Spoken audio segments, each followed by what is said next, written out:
tant qu'humain, avant d'être producteur, on est extrêmement concerné par le sujet. On avait tous envie de bien raconter cette histoire pour justement faire notre part du boulot. On a voulu traiter du sujet de l'effondrement parce que c'est quelque chose qui nous passionne, qui nous inquiète. La théorie de l'effondrement, c'est d'admettre que l'impact de l'humain sur la planète évolue de manière exponentielle, quel que soit son aspect. Et alors à un moment, on va atteindre le plafond de verre, les courbes vont s'inverser, et très concrètement, l'effondrement, c'est ça, c'est raconter cette période de transition qui n'a pas été préparée, et que ces destins que l'on décrit vont vivre de manière forcée, et vont devoir faire tout ce qu'ils peuvent pour y survivre, tout simplement.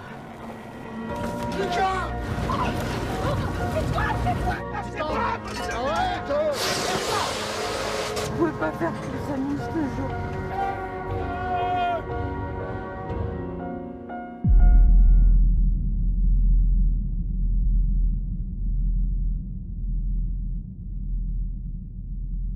On a voulu traiter du sujet de l'effondrement parce que c'est quelque chose qui nous passionne, qui nous inquiète, et dont on a envie de parler et de participer à amener le sujet en débat, quoi. Essayer de participer à ce que tout le monde puisse en parler et se questionne, et s'il y a un réel effondrement qui arrive, qu'on puisse se préparer au mieux. On a voulu créer un effondrement qui soit réaliste, dans lequel les gens puissent vraiment s'identifier, à l'inverse de la plupart des blockbusters américains ou autres post-apocalyptiques. Au final, nous, ce qu'on sait faire, c'est faire des films, et du coup, quel meilleur moyen d'écrire un truc, de le mettre en image, et puis après de le balancer à encore plus de gens que juste tes amis ou ta famille proche. Ça te permet de pouvoir souffler, de mettre vraiment, enfin de poser des mots quoi, sur un truc qui te pose un vrai problème intérieur. Et le plan séquence nous a semblé être un bon moyen de toucher au vrai, mais aussi d'être encore plus immersif, de piéger le spectateur dans la fiction avec les personnages en laissant aucune échappatoire, il n'y a pas de coupe. On est coincé avec lui pendant le temps de la fiction. On s'est dit que la caméra à épaule, c'était ce qui allait renforcer aussi cet effet-là, et d'avoir quelque chose d'hyper cru, quasi de l'ordre du reportage, quoi. Donc quelque chose d'assez assez brut. Comme si on jetait une caméra à un lieu précis, à un moment précis, et on la laisse vivre. Et c'est l'idée du plan de séquence, c'est hop, on la pose, on regarde un quart d'heure ce qui se passe, on suit des persos, hop, on la retire, hop, on la jette ailleurs. Sur un tournage classique de l'effondrement, on a 2 jours de tournage. Une journée où l'équipe s'installe, la déco, la lumière, enfin voilà, toute la technique. Il y a les répétitions avec les comédiens et les comédiennes. Et le 2e jour, on tourne le plus possible pour avoir le plus de prises possible. Là où mon rôle reprenait beaucoup d'importance, entre guillemets, c'est entre les prises, aller tout remettre en place pour recommencer du début. Ce qui est vraiment super pour les comédiens avec un plan séquence, c'est que ça offre une liberté qu'on n'a pas l'habitude d'avoir face à la caméra. Dans un tournage classique où tout est découpé, c'est moins évident en fait d'aller chercher la sincérité d'une émotion. En gros, sur le plan de séquence, on se dispatche à 3. Je suis un peu chef d'orchestre de tout ce qui se passe sur le plateau. Comme tout le monde est en mouvement et tout le monde suit le truc, c'est assez ouf à créer, en tout cas à chorégraphier. Ce fait qu'on construise le rythme en même temps qu'on est en train de le tourner fait qu'on a une grosse prépa avant avec toute l'équipe mise en scène. Nous, on a appelé ça la réunion top, et on se réunit toute la mise en scène pour dire qui fait quoi, qui donne les tops à quel moment. Et ça, faut être au taquet parce que c'est toute la rythmique du film, c'est tout le rythme du plan séquence. Omar, mais t'es sourd ou quoi? T'as pas entendu mon annonce? Nous allons vivre l'effondrement de notre civilisation. Et je peux vous dire qu'il n'y a aucune... C'est important pour nous de partir d'un épisode qui se passe vraiment au tout début de l'effondrement, puisque très proche de ce qu'on vit nous actuellement, ou les images qu'on a dans le zapping au début de l'épisode, c'est des images qu'on voit tous les jours dans les différents zappings qui existent maintenant. Demain, toi, si tu te trompes, tu peux toujours retourner chez tes parents, tu vois. Moi, je pourrais pas, moi, je serais comme un con, en fait.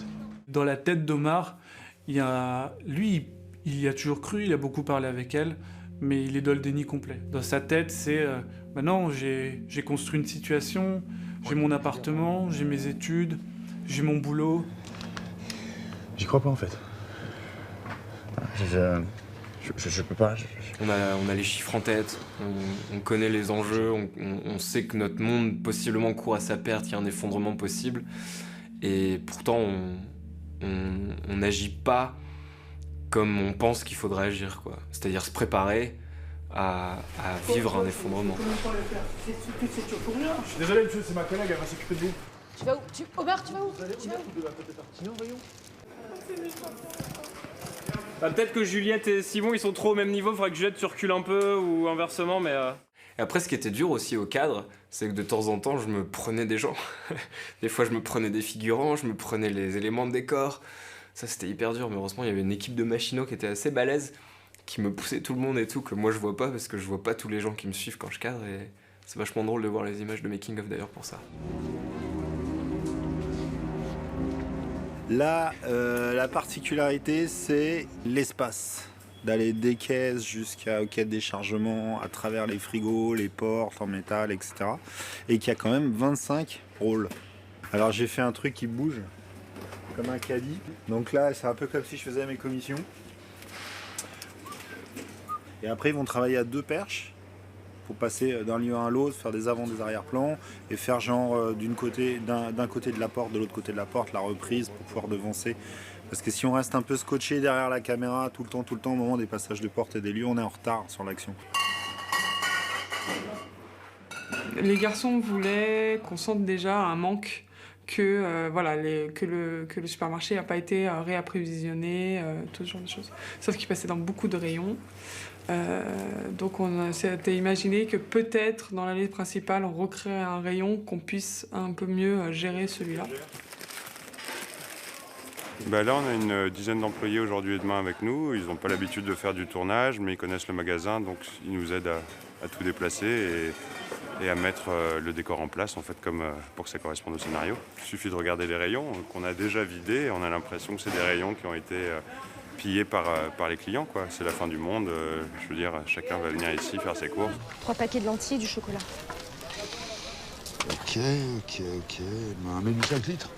5 litres. Dans le deuxième épisode, la station-service, on suit cette famille qui est en train de rationner le reste de l'essence à tous les gens qui font la queue. On ferait mieux de partir avant que les cuves soient vides. Oui, on reste tant qu'il y en a. Ça va dégénérer, Christophe. Puis de toute façon, il n'y a plus de place dans le camion, il est rempli à ras-bord. On mettra tout dans la saxo. Qu'est-ce qu'il y a? Il n'y a plus de sac. On l'a écrit pour que ce soit aussi comme une espèce de grosse métaphore du système qui va aller jusqu'à la dernière goutte de pétrole et qui sera prêt à risquer justement, on va dire, une guerre de ressources, quoi. Je représente l'État ici, l'autorité ici c'est moi, d'accord? Qu'est-ce qui se passe? Il a rien à échanger contre l'essence, il veut qu'on lui fasse le plein gratos. Le policier qui représente un peu l'État, le gouvernement, et qui même face à ces industriels, on se rend compte que c'est plus lui qui a le pouvoir. Nos institutions, elles existent parce qu'on y croit. Et là, on aimait bien quand même dans cet épisode faire que du coup, ce flic, il est plus rien. Et la seule force qu'il a encore aujourd'hui, c'est pas d'avoir un costume, c'est d'avoir un flingue. Ça sert à rien, monsieur. Touche pas à ma caisse, putain! Voilà, écoute, là, fais ce que je te demande. Mais on a essayé quand même de justifier le pourquoi les gens peuvent en arriver à ça. Chacun, là, dans l'épisode, il y a le père avec ses petites filles, le policier, on s'imagine que c'est pareil, nous on s'est raconté tout un truc. Pour moi, le policier qui vient et qui demande de l'essence, c'est parce qu'il va rejoindre sa femme avec son jeune bébé qui sont dans le sud. Enfin, il y a tout un truc, il n'y a pas de méchant finalement. C'est beaucoup de l'entraide familiale, c'est-à-dire que ça crée des espèces de clans, mais ils veulent de mal à personne, c'est juste la situation qui fait que tout se tend et que ça finit mal. Oui, moi, en gros, ce que je veux dire, c'est que nous, on a compris avant que t'arrives qu'il est mort. C'est-à-dire, nous, on a eu notre temps de panique, en disant, putain, Thierry, nous, on a déjà fait ce truc-là. Mais Thierry, putain.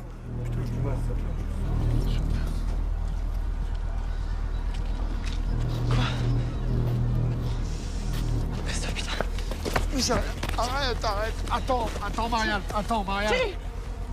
Avec toi, reste avec moi. La station-service a un gros effet spécial, c'est, vous n'en douterez jamais, c'est la pelle. Le bout de la pelle a été refait en 3D pour que Christelle puisse aller au plus près du comédien sans le toucher vraiment. Donc le policier, interprété par Quentin, devait se prendre un coup de pelle dans le dos, donc il pouvait pas voir à quel moment il se prenait l'impact, puisqu'il se prend pas vraiment un coup de pelle. Et du coup, on lui a mis un miroir en face de lui pour qu'il puisse voir Christelle arriver et pour qu'il puisse réagir au bon moment.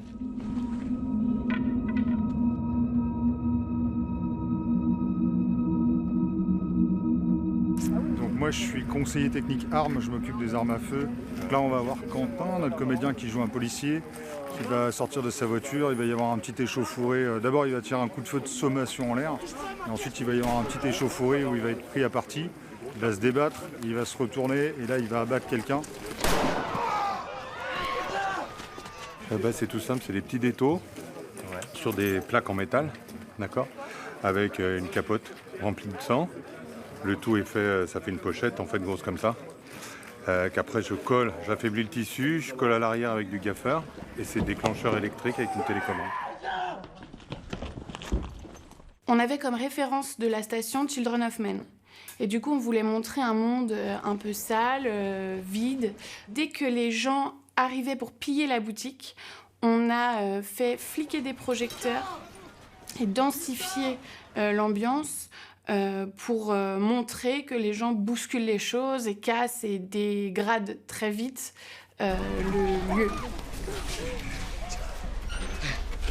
J'ai voulu rajouter plus de chaleur dans le garage, là où il y a leur solution de repli.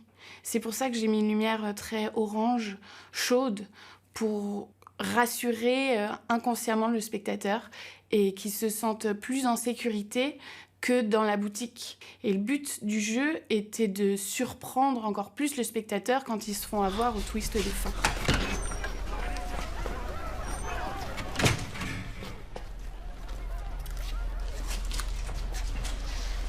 On a un enfant ici, s'il vous plaît, on a juste besoin de 5 litres et...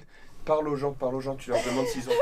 Elle est où? Tu la décris. Elle est où? Elle est petite. Elle a les cheveux très très courts.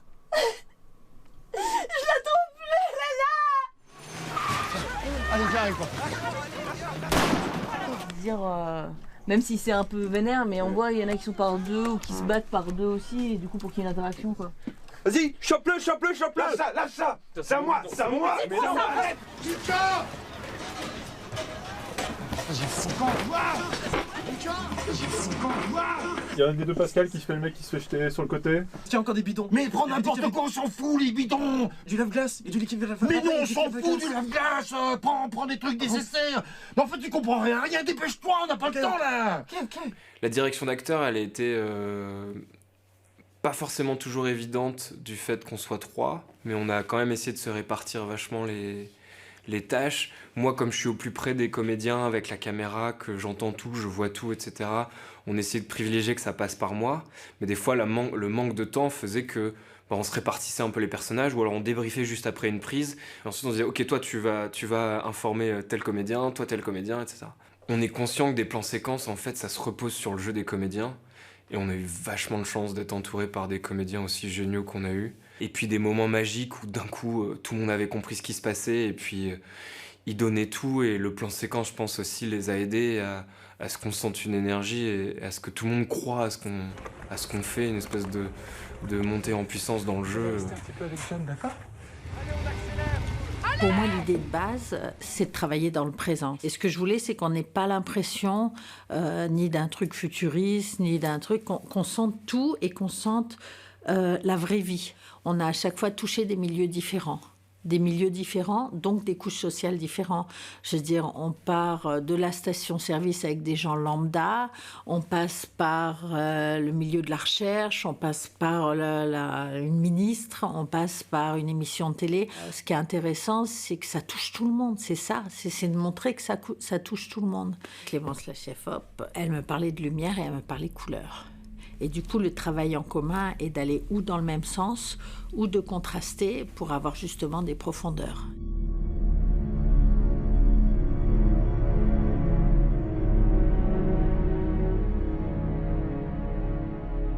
Maria, l'aspirateur! On raconte en fait l'histoire d'un ultra riche qui aurait souscrit lui à un plan d'évacuation, une espèce d'assurance en cas d'effondrement. Et puis justement, l'évacuation se déclenche et bien sûr, pour la contrainte du plan séquence, on le met en galère, c'est-à-dire qu'il faut qu'il rejoigne l'aérodrome en moins de 15 minutes, sinon il va louper son vol. Allô ? Ah, monsieur le Marest, enfin, écoutez-moi bien, vous devez absolument être à l'aérodrome de Saint-Rémy dans 16 minutes. Oh mais attendez, mais il est quelle heure là ? 8h34, ça fait 3 heures que nous essayons de vous joindre, vous et votre femme, pour vous évacuer. C'est un entraînement, c'est ça? Non, monsieur, la procédure a été lancée dans la nuit. L'effondrement, il va pas toucher tout le monde. Les ultra-riches, ils ont prévu leur coup depuis des années. Et c'était une manière de dire, des gens le savent qu'il va y avoir un effondrement, beaucoup de gens très riches, et eux, ils se préparent.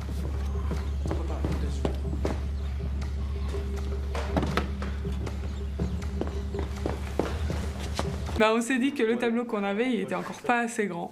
Un des assistants a dit pas de souci, moi je veux bien en faire un. Et il s'est mis à peindre et ça rendait super bien et c'était génial quoi, parce que d'un coup voilà, on a pris un bout de tissu, on avait des draps blancs, on avait du bois, donc on a fait un châssis et puis il s'est mis à peindre et puis voilà, ça a fonctionné comme ça.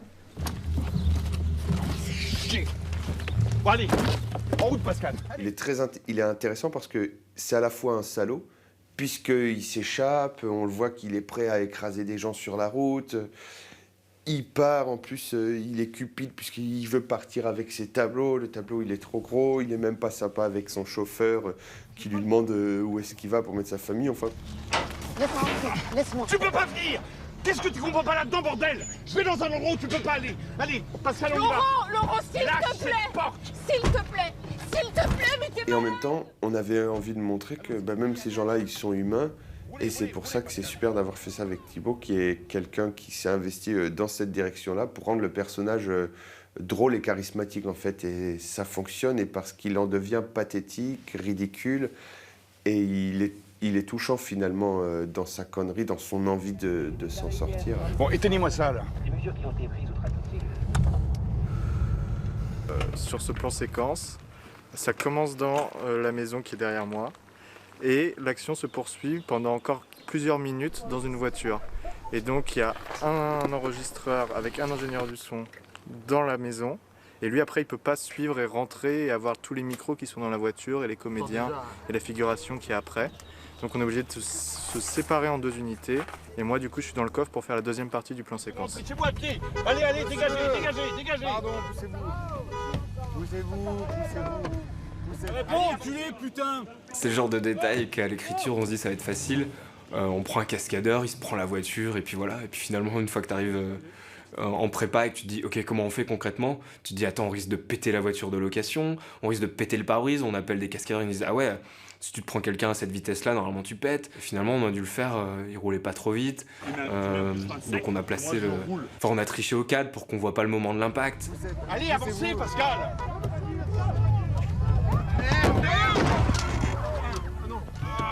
Allez, roulez. Allez, roulez.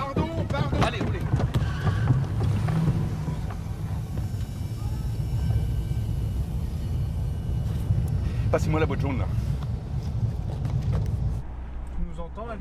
C'est le premier épisode qu'on a dû tricher parce qu'on n'a pas réussi à trouver le décor de la maison et le décor de l'aérodrome assez proche en distance pour que tout le film tienne en moins de 20 minutes. Donc on a trouvé la maison et on a trouvé l'aérodrome et on a dû faire une coupe pendant le trajet. C'est délicat parce que la lumière n'est pas du tout la même quand on est dans une voiture avec forêt et dans une voiture sans rien autour. Du coup, avec tous mes électromachinaux réunis, on a pris un filet de l'armée et une toile pour diffuser le soleil qu'on a mis au-dessus de la voiture et qu'on faisait bouger pour recréer une sensation de feuilles et surtout de soleil qui tape dur, qui s'arrête de taper, qui est dans les feuilles et qui retape dur. Coupez à gauche à travers le champ là, sur l'herbe. Allez. Coupez.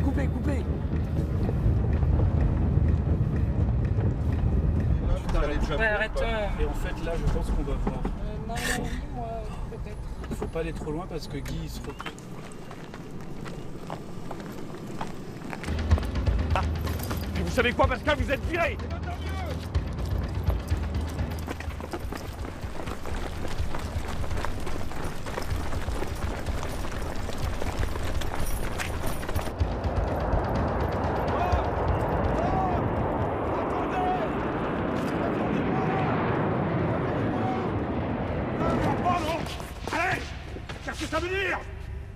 Non mais, je sais pas ce qui vous arrive, mais mon avion n'est pas à vendre, d'accord?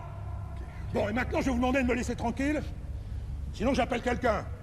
Excusez-moi, je suis désolé, je suis un petit peu sur les nerfs en ce moment. Je vois ça, oui.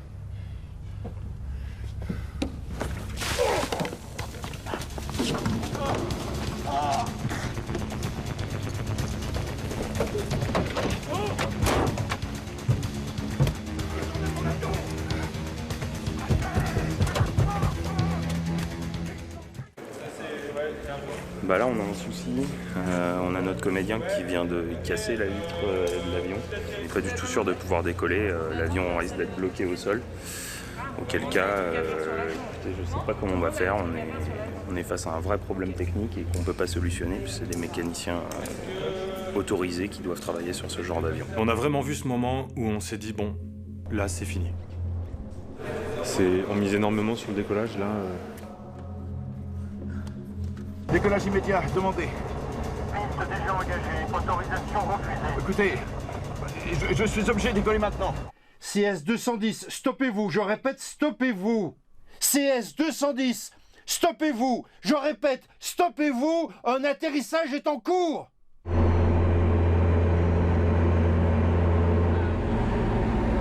C'était cool. Et ben, sur les fondements, c'est très spécial parce que les prises sont très très longues à la fois en temps et en distance. Donc c'est une commande de points à distance qui me permet de faire le point en vrai comme si j'avais la main sur l'objectif. Si je reste pas à côté de la caméra, je perds la liaison sans fil qui me permet de contrôler le moteur de points et donc faire en sorte que ce soit net. Tu vois, genre, limite que c'est le but de la vie, de transmettre. Tu transmets la vie. Encore moins maintenant. Encore moins maintenant. Hein. Donc on a utilisé plusieurs fois cet appareil qu'on appelle une dolly, qui est un chariot de transport du caméraman, on va dire, pour fluidifier un mouvement. Ça nous permet de faire un mouvement plus stable, qui soit plus digeste à la caméra, parce que c'est particulier, 18 minutes de plan séquence, le plan risque quand même de bouger pas mal. Là, c'est bon, c'est là qu'on est arrivé. On est arrivé. C'est là.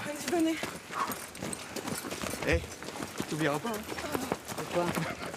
Dans l'épisode du hameau, on a ce groupe de citadins qui ont fui les villes, qui arrivent dans un hameau où on imagine qu'il y a des gens qui vivent, qui subviennent à leurs besoins de manière autonome depuis un certain temps déjà. Sauf que nos migrants, en fait, arrivent avec un sentiment de peur, puisque eux, ce serait peut-être pas une chose qu'ils auraient fait naturellement d'accueillir des gens comme ça. Et c'est leur peur, en fait, ce sentiment de peur et d'insécurité qui monte, qui va les pousser à commettre l'irréparable, et notamment le personnage de Karine, joué par Audrey Fleurot. S'ils décident de pas nous accueillir, on fait quoi? Hein? Qu'est-ce qui vous dit qu'ils vont nous les rendre? Qu'on avait imaginé comme quelqu'un, comme une femme qui a beaucoup souffert dans sa vie personnelle, professionnelle, qui justifie qu'arrivée dans cette situation, elle ait plus envie de se laisser faire, quoi. Et elle se batte, et elle prenne les rênes et tout. Quand tout le monde se fait confiance, tout se passe bien, mais il suffit d'une personne qui triche, et à partir de là, plus personne n'a confiance. Et là, Audrey, c'est exactement ce qu'elle fait. Elle a peur, elle n'a pas confiance, et son personnage a sûrement vécu des traumatismes qui lui donnent pas envie d'avoir confiance aussi. Dans sa tête, le monde est mauvais, les autres sont mauvais, et du coup, elle va entraîner d'autres personnages avec elle. Elle brise une communauté presque, tu vois. On récupère notre bouffe et on se démerde pour trouver où ils planquent la leur, on leur en pique un max et on se barre. Ok? Du coup, à la fin de l'épisode du hameau, on a une bagarre assez intense qui se passe dans l'eau. Et donc, pour pouvoir la faire et qu'elle soit crédible et aussi qu'elle soit réalisée sans danger, on a une comédienne qui joue le rôle de Eva, qui est une cascadeuse également. Et on avait en plus un cascadeur pour gérer toute la chorégraphie, celui qui a préparé le terrain pour la roulade. Quand elle tombe, ils ont tout déblayé dans l'eau. Mais en fait, quand on est arrivé concrètement sur le lieu du tournage, on était là, on répète... là, faut que tu roules et... Mais non, enfin, on avait vraiment besoin d'avoir quelqu'un dont c'est le métier de faire ça, donc c'est super.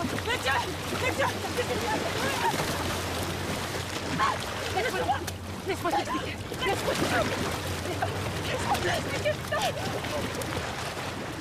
Encore une fois, on a voulu peindre une humanité quand même plutôt positive, plutôt d'entraide. Mais pour parler d'entraide, il fallait qu'on parle de son opposé. Il fallait qu'on parle du chacun pour soi. Et à travers cet épisode, c'est ce qu'on a essayé de faire, en montrant qu'une personne qui a peur que l'autre lui fasse quelque chose, en fait, produit cette situation. Tu vois que en fait, ces peurs se concrétisent. Et c'est ce qu'on a fait, puisqu'à la fin, l'ironie du sort, c'est que ils sont accueillis alors qu'ils pensaient ne pas être accueillis.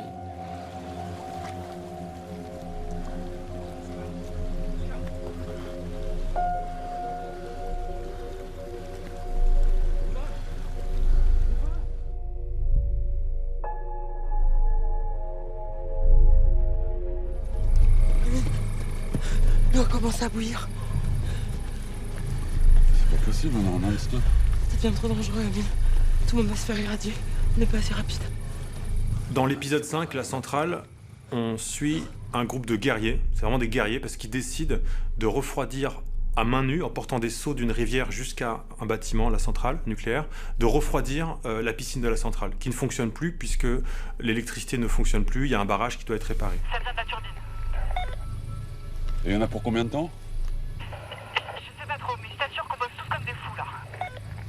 Ouais, ok, je sais, bravo les gars. Le personnage d'Amine, c'est un peu une métaphore de notre rapport au nucléaire actuel. C'est un peu de se voiler la face et de continuer de se dire ça va aller, ça va aller, ça va aller, il faut continuer, il faut continuer. Alors que les exemples passés nous ont montré qu'il finit toujours par y avoir une catastrophe. On a construit des trucs qu'on saura pas arrêter post-effondrement. On a construit des bombes à retardement. Si demain il y a un effondrement, toutes nos usines chimiques type Rouen, Lubrizol, type centrale nucléaire, si personne s'en occupe, ça pète quoi. Il y en a pour combien de temps? Mais tu comprends pas, Amine. Amine, on n'a pas les outils et les pièces qu'il faut, on peut plus rien faire. Non, écoute, c'est toi qui comprends pas. Il faut absolument réparer ce putain de barrage, d'accord? Alors... Ce qu'on a voulu montrer à travers le personnage d'Amine, c'est à quel point on pense pouvoir maîtriser tous les éléments. Et du coup, on lui fait vivre à ce personnage le moment où il va être obligé de lâcher prise, en fait. Il a plus le choix, et ce qu'il essaie de maîtriser le dépasse complètement. Il a le même rapport, en fait, au nucléaire que par rapport à sa fille. On a besoin de gens ici. Alors reste ici, tu comprends? Papa, y a plus rien à faire ici, s'il te plaît, je vais être utile. Au final, on avait ce rapport fille-centrale nucléaire qui est ce mec qui... Il veut tout maîtriser. Il veut maîtriser et sa fille et la centrale. Et en fait, il n'y arrive pas. Parce que tu maîtrises pas le nucléaire comme tu maîtrises pas la vie de ta gamine, tu vois.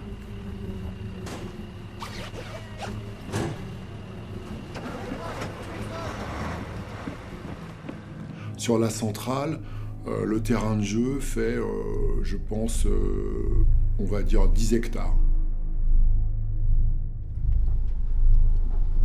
On se promène à bord de 3 véhicules différents et on va sous des tentes de tailles différentes, de hauteurs différentes, et on est en extérieur et ainsi de suite. On a recréé un studio mobile dans une camionnette sur laquelle il y avait 2 jeux d'antennes pour l'avant et l'arrière, un concentrateur, puis un répartiteur, donc plein d'étages électroniques. La clé du succès, ça a été la très bonne compréhension de la situation du régisseur qui conduisait ce camion. Alban a fait partie de l'équipe son en conduisant son camion à la perfection, sans être dans le champ et en respectant les distances nécessaires à la bonne réception des signaux. On est censé être dans une centrale, et là on arrive dans des prés où il n'y a rien, et les garçons sont là... Ouais, alors là, il y aura la centrale, là, il y aura le campement militaire, là, il y aura la barrière et tout, super grande barrière et tout. Donc c'est des grands poteaux comme ça, assez mastoc, avec un soubassement en béton aussi, des grands grillages qui vont au moins jusqu'à 2 mètres au moins, pour que voilà, rien ne soit facilement accessible, avec du barbelé normalement. Donc... On met de la patine, c'est des colorants un peu pour donner des teintes, des nuances. Nous on a passé un gris uni partout, donc c'est un peu monotone et un peu neuf. La grille elle est là depuis, je sais pas, quelques années ou quelques dizaines d'années, donc faut pas qu'elle ait l'air toute neuve. Papa! Papa! Ça va? Tu sais, t'as du sang partout! T'as du sang partout! Pas de sang. Si! Y a pas de sang. Ben en fait, comme on est en plan séquence, on n'a pas le temps, nous, au maquillage, de faire des belles blessures en loge, préparer, puis sortir sur le plateau pour tourner la fameuse séquence où ils sont blessés. Comme tout ça, ça se fait dans le film. Donc on a préparé ça pour les coudre directement. Ils enfileront, ils changent de chemise, par exemple. Leur chemise est nickel. Boum, il y a l'explosion. On change juste la chemise qui est déchirée et ça sera ça en dessous. On rapproche les blessés. Allez, hop. Doucement, doucement.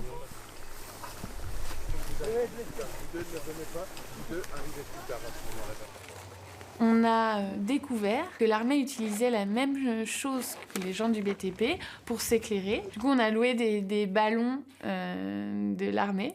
Mais ça suffisait pas pour remplir le noir. Du coup, on a eu 2 ballons lune, des espèces d'immenses montgolfières allumées qui rééclairaient tout le décor en bleu, une lumière bleutée de lune.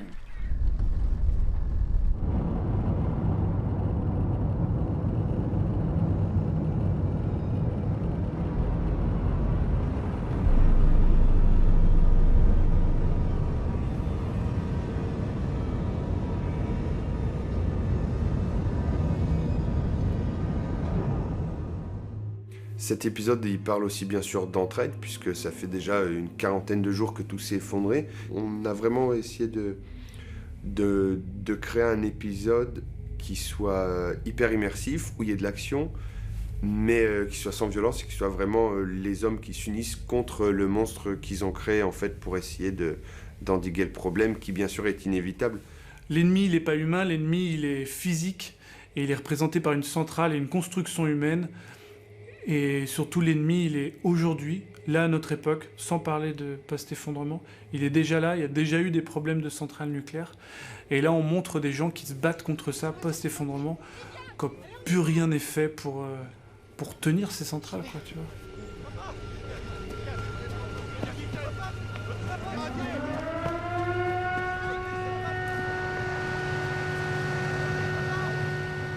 La centrale, un des gros épisodes de la série en termes d'effets spéciaux, l'incrustation de la centrale 3D. Un des gros challenges de tout le projet même, hein. Dans le noir comme ça, c'était assez compliqué à visualiser, quoi. Non, sur l'épisode de la retraite, il y a Bastien qui descend un escalier et qui se reçoit une énorme ombre de la caméra, qui se voit entièrement, enfin il n'y a pas de doute possible, c'est une caméra avec un homme derrière. Et bien ça, par exemple, il faut l'effacer. Un autre qui était monstrueux sur le hameau, sur la nageuse qui est dans l'eau et qui se fait tirer dans le dos. Elle passe très proche de la caméra un moment, et du coup la caméra lui fait une énorme ombre sur son épaule qu'il faut enlever, parce que on comprend en fait que c'est une ombre de caméra. Sur un plan fixe, on aura tendance à lécher l'image. Là, on travaille réellement le mouvement. On peut pas aller rééclairer les personnages, et ça tombe bien parce que ça va avec l'intention de tournage qui était une lumière dure. Je dis on parce que je pense beaucoup à la maquilleuse qui adapte son maquillage à la douceur ou à la dureté de la lumière. Et du coup, on a eu de grandes conversations sur à quel point on mettait en valeur leurs cernes et à quel point on faisait pas du beau. Avant chaque épisode, je présentais à la chef costumière Valou, la chef maquilleuse Amélie et la chef déco Diane un échantillonnage de couleurs qui allait être la thématique de nos épisodes. J'ai fait ça avec elle dans le but d'avoir un étalonnage vraiment à part entière avec l'étalonneur. Et on est en train de trouver des looks assez différents, qui ont chacun leur particularité.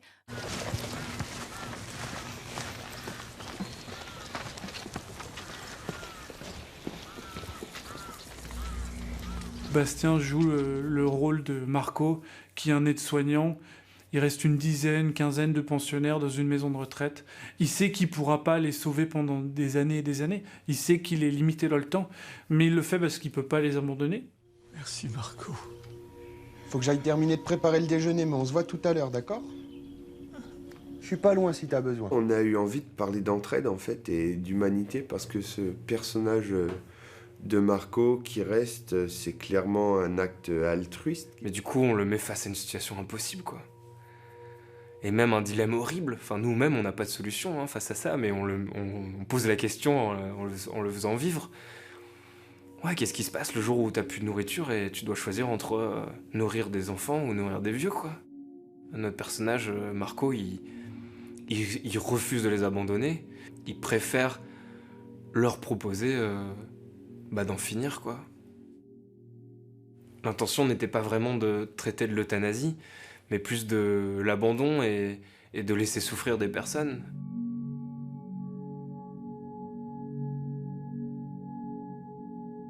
La maison de retraite, c'était le plus physique pour moi au cadre. Des sprints dans les couloirs, les escaliers à descendre, La première répète qu'on fait avec Larry Alexa, je cours après Bast, je descends avec lui les escaliers, et là j'arrive au moment où il y a la dispute dehors, et d'un coup j'ai un choc de « Waouh !» Parce que je suis tellement focus sur le cadre que j'en oublie même que c'est un effort physique que je fais. Et en plus on a fait 9 prises, non? Je sais plus combien de prises on a fait sur celui-là. Marco! Arrête, c'est idiot! Mais c'est idiot! Arrêtez, stop, arrêtez là! Stop! Prends à gauche, et là il y a une ferme au bout du chemin, on sera là. Vas-y, Marianne.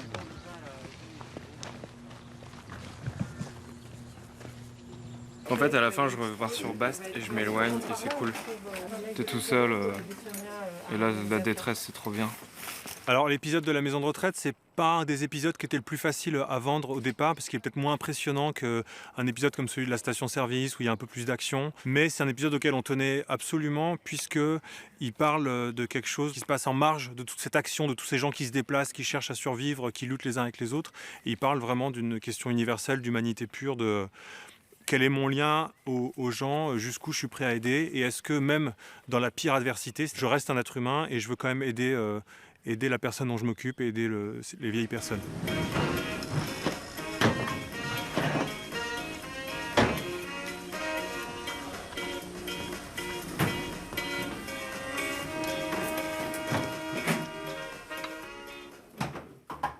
Qu'est-ce que tu fais, Mathéo? En fait, là, dans l'épisode, tout est censé disparaître. Du coup, entre le moment où il part et où il revient, en fait, on enlève tout.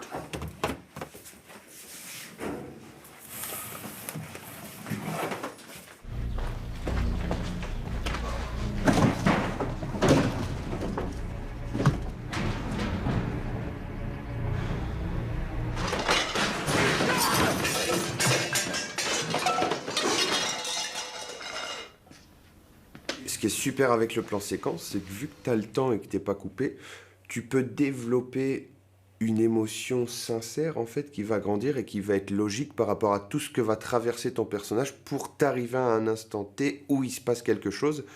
À la fin, le personnage de Marco, il pleure en fait, il s'effondre parce que c'est horrible ce qu'il est en train de faire. Mais vu qu'avant, pendant 15 minutes, on l'a vu vivre tout ça avec ces gens, on l'a vu les aimer, le fait que ce soit un plan séquence t'amène de manière totalement naturelle vers ces états-là. En tant que comédien, c'est ma meilleure expérience devant la caméra.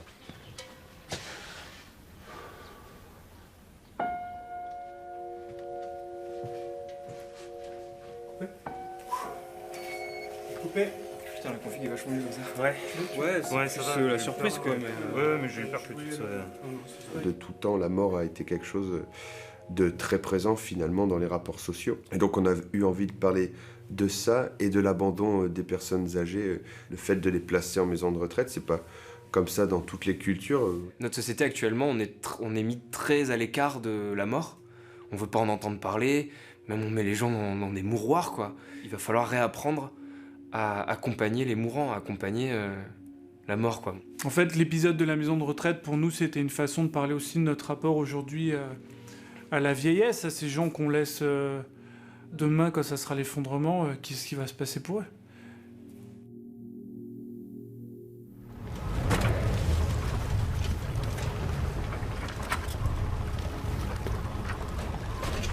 Avec l'épisode de Lille, on a voulu faire un lien et tout un parallèle avec celui de l'avion, du coup, avec le personnage de Thibaut de Montalembert qui abandonne Sofia, qui est donc ce personnage qu'on retrouve plusieurs mois plus tard. On s'imagine qu'elle est au milieu du Pacifique et que ça fait des mois qu'elle cherche l'île dans laquelle son mari, lui, a réussi à s'échapper plusieurs mois plus tôt.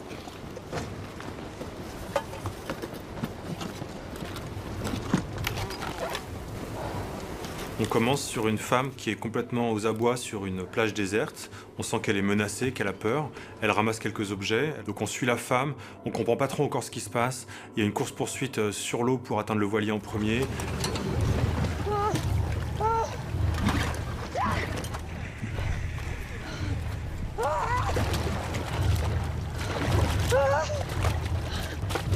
On montre déjà que c'est difficile de survivre comme ça, tout seul, puisqu'elle n'a plus rien à manger, elle essaie de récupérer des vieilles conserves toutes pourries, il lui reste une barre de céréales.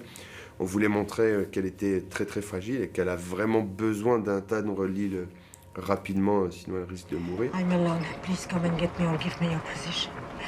Please. Cette femme qui pourtant est à bout de force, qu'on représente au travers de la volonté et de la force qu'elle réussit à tirer tout au fond d'elle pour survivre. Elle est confrontée à plein de choses qui sont même contradictoires. On la voit quand elle est sur le petit bateau où il y a la japonaise qui est à l'agonie. Avant de sauter à l'eau, elle essaie de la faire venir avec elle, mais elle peut pas, et tout d'un coup, hop, elle l'oublie, elle saute à l'eau et on revient plus du tout. C'est genre, ok, elle a fait un choix et tout. Elle réussit à cloisonner son esprit pour avancer. On imagine que c'est ce pragmatisme-là qui l'a fait tenir finalement jusqu'ici aussi, quoi. Donc l'épisode de l'île, il parle aussi d'immigration, parce qu'on montre des personnes, des personnages qui essayent d'atteindre une île, un lieu où il fait bon vivre. Et ils sont, en fait, ils sont confrontés à une barrière complètement artificielle, une frontière artificielle, où on les empêche de passer, jusqu'à devoir les buter pour ne pas qu'ils atteignent cet endroit. Tu passes pas une frontière sans ton passeport, quoi. Alors que il y en a de la place sur cette île, sûrement.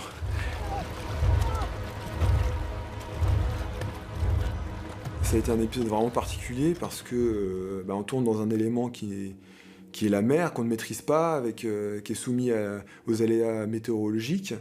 Donc moi, à titre personnel, ça a été très compliqué en termes d'autorisation. On traverse différentes zones réglementaires, des sites protégés, avec des bateaux, avec des êtres humains, on met des gens dans l'eau, des techniciens, des comédiens. Donc il fallait absolument qu'il y ait un cadre sécuritaire irréprochable.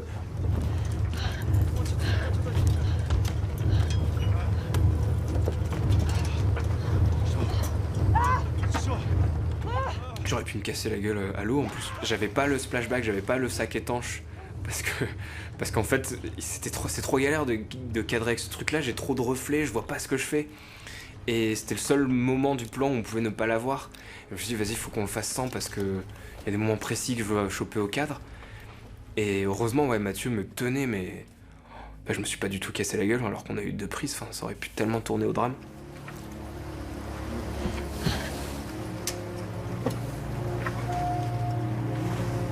Il y a des places limitées sur le bateau, je suis tout seul. Et il y a du vent, et il y a de l'eau, et donc on fait ce qu'on peut. Alors moi j'ai mon enregistreur, et j'ai tout en HF sans fil. J'ai que des micros sans fil parce que c'est en plan séquence, on ne peut pas passer de câble. J'ai des grosses antennes, et en fonction des planches, je bouge des micros un peu où je peux. J'ai prévu une attache pour un micro là, quand on reviendra dans la cabine. Il y en a un deuxième caché derrière cette feuille de journal. Et après j'en mets 2 sur le pont à l'extérieur pour couvrir à peu près tout le bateau et pour avoir soit vraiment du son qui va être utilisé, soit faire un support pour la post-production.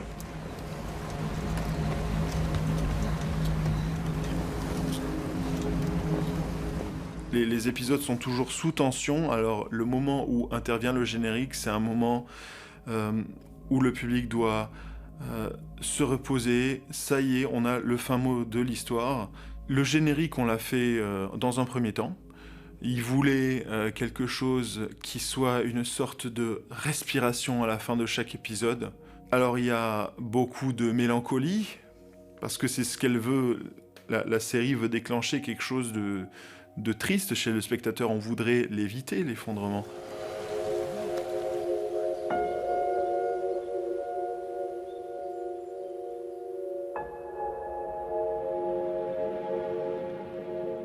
Ça doit être calme dans un premier temps et petit à petit instaurer une pulsation, un rythme d'horloge qui sous-entend que le temps est compté.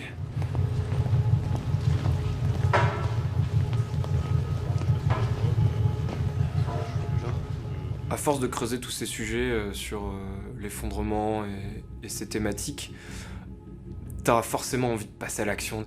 L'épisode de l'émission, c'est donc un scientifique qui se fait aider par des activistes écologistes pour s'introduire sur une émission de télé très regardée, qu'on imagine, où la ministre de l'écologie a été invitée pour faire du greenwashing. Mais attendez, vous le connaissez, madame?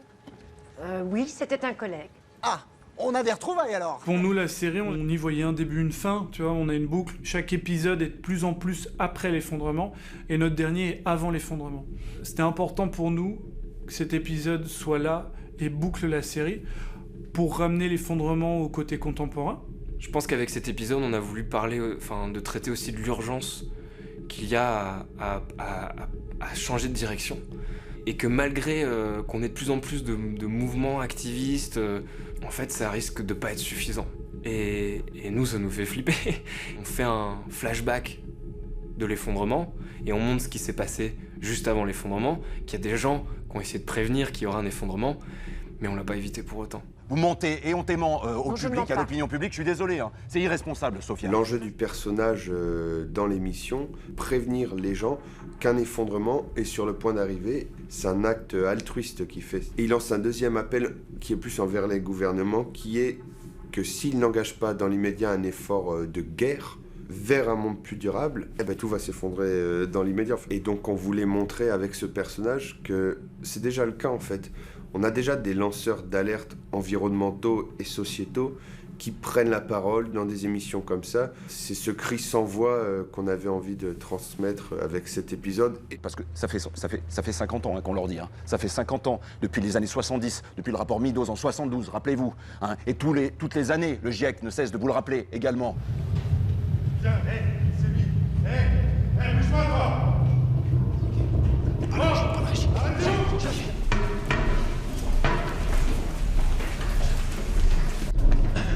C'est rien, continue à travailler. Et William, qu'est-ce que tu fais là?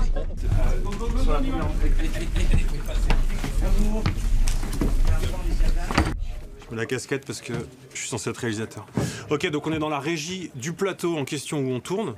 Et donc on peut influencer sur ce qu'il y a sur l'écran. Par exemple, sur le plateau derrière, on voit qu'on peut lancer différentes images. La photo du pape et les différentes caméras. Et le but étant de se dire que pour éviter de faire trop de déplacements avec la caméra fiction, donc Guillaume, sur le plateau, parfois on assume qu'on filme l'écran et que dans l'écran on filme la réalisation télé de ce qui est en train de se passer. Donc c'est excitant parce que c'est comme si on avait réalisé une émission en direct, mais pour de la fiction. J'ai l'impression de réaliser la finale de la Coupe du Monde. Mais c'est quoi un collapsologue là? Mais tu sais, là, c'est les hurluberlus qui s'enferment dans des bunkers. C'est Voilà. ça, non? Si je vous me permettez, trompe ça n'a rien à voir. Les hurluberlus. Obligé de mettre le R. Les uluberlus. J'ai toujours dit les uluberlus. Enfin, j'utilise souvent en plus ce mot. Tu vois.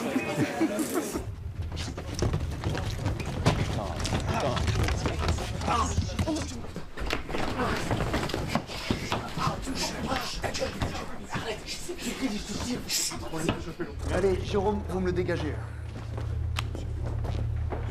Je comptais pas rester ici.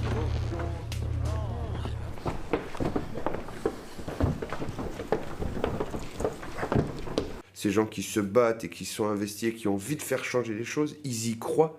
Et ils ont raison d'y croire parce qu'il faut y croire. Et s'il n'y a pas d'espérance, il n'y a rien de toute façon. On est plus chaud, plus chaud, plus chaud que le climat, on est plus chaud, plus chaud.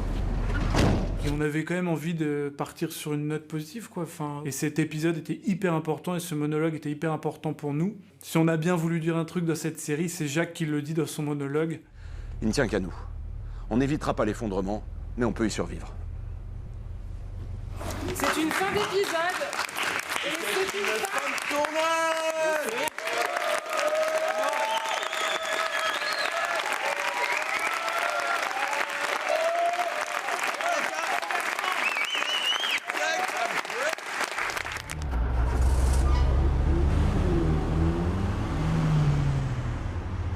Pour nous, amortir l'effondrement revient à changer la façon dont on conçoit la société. Et donc, fort de cette réflexion-là, on s'est dit comment on peut produire cette série autrement. Concrètement, il s'agit de réduire d'un côté l'impact écologique du tournage, de l'autre côté, d'améliorer l'impact social. Avec dans l'idée de fournir des premières pistes de réflexion aux questions que la série va soulever. L'effondrement est un projet un peu atypique parce qu'en plus, on avait pour mission de développer quelque chose qu'on appelle l'éco-production. Donc les coproductions en France, c'est voir comment on peut faire évoluer la production vers des méthodes et des techniques un peu plus responsables vis-à-vis de l'environnement. On a réfléchi tous ensemble quel plan d'action mettre en place par rapport à nos contraintes budgétaires, aux contraintes techniques. On a pesé nos déchets, on a calculé le nombre de pages qu'on imprimait, on a calculé le nombre de kilomètres qu'on faisait aussi. Ça permet du coup de mettre des chiffres en face et de se rendre compte de la réalité. Le corps de métier qui pollue le plus sur un tournage, ça va être la régie et plus particulièrement le transport.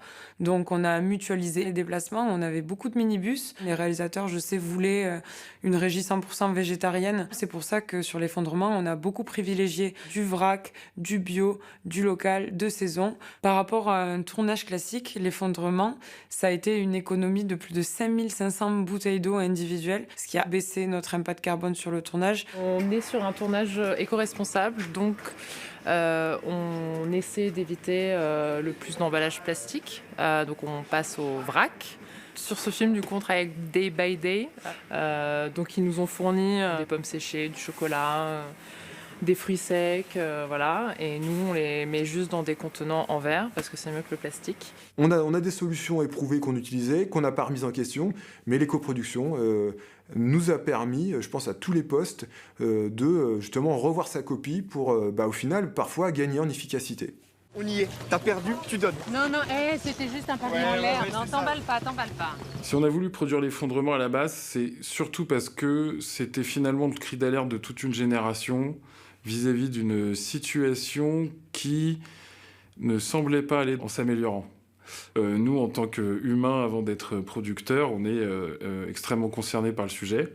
Et donc, c'était en fait une évidence, presque une nécessité de produire cette série. À l'image du scientifique qui passe son coup de gueule à l'antenne, c'est notre coup de gueule à nous pour dire « Mais regardez, en fait, aujourd'hui, il y a des tas de gens qui essayent de nous prévenir. Je veux dire, on a tous les scientifiques qui nous disent « On va pas dans la bonne direction ». Et il faut vraiment qu'on fasse quelque chose. Et malgré tous ces gens qui poussent des cris d'alerte, tous ces lanceurs d'alerte, ça bouge pas assez vite face à l'urgence en fait dans laquelle on est. Si on arrive avec cette série à ce que les gens se prennent une claque avant la vraie claque, peut-être qu'on arrivera à se préparer un peu mieux.